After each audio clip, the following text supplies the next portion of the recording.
When you're sharpening a knife, it's just about geometry, you know? It's like triangles are sharp.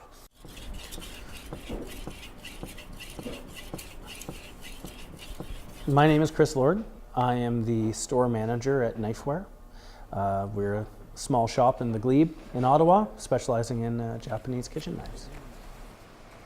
I've always been like a big nerd about things. Like I'd always want to learn as much as I could about something, or you know, get as many options as I could about something. I used to be a chef. I developed a huge appreciation for good knives, and you know, the store popped out, and I needed a job.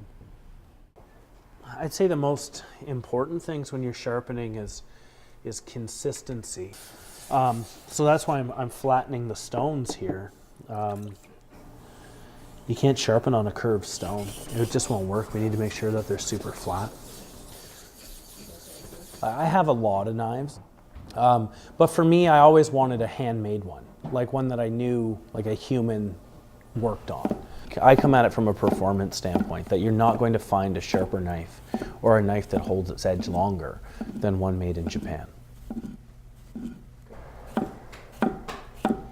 It's the only knife I made, so it does have a kind of a special place for me.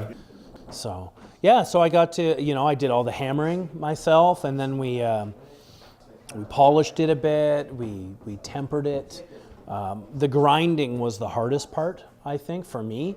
This guy is nice and even, and it's got nice straight lines, and then mine is kind of crooked and a little wavy, right? You know, my knife doesn't look that pretty, but it works well. The first knife I bought from Knifewear was a 240 millimeter Moritaka Kiritsuke.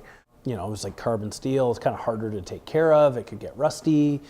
But for me, it was, I just always wanted one. Like if I played guitar, I'd probably have 6 or 7 guitars. So I'm just that kind of person. I get a little obsessive about those kind of things. There's a lot to learn here, you know, like I need to know what every knife is, who made it, what it's made out of, what shape is the handle, what's the handle made out of, how do you take care of it, what's it for? Like there's a lot to know. So the first 2 months were kind of hard, because then like, all right, so now I know about all the knives, now I need to learn how to sharpen them, now I need to know how, like there's just a lot, right? There's a lot of story involved with everything we have in the store. That's why we like the Japanese knives, is because the harder the steel, the sharper the knives are gonna get, and the longer they're gonna keep their edge, which really is what you want out of a knife, right? We meet all kinds of, you know, culinary professionals. Like there's line cooks from pubs, there's, you know, kind of world-class chefs, 3-star chefs, guys from hotels, guys from small restaurants. They're all looking for, you know, different things. Like maybe the pub guys are just looking for something they can kind of knock around a bit, something kind of cheap, stainless steel, very easy to care for. Awesome. Sweet, good to meet you. When you get into like the higher end places, maybe the chefs are a little showier. They want something that looks really cool, or you know, a fancy handle or patterning on the blade. That's where a lot of like the big crazy knives end up, are the restaurants where you get like the really showy chefs. You know, maybe it's an open kitchen and they want to show everyone them carving the giant piece of meat.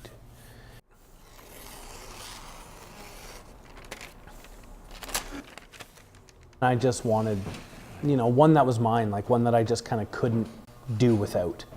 One that I was going to use every day, and kind of, as strange as it might sound, like develop a relationship with this tool.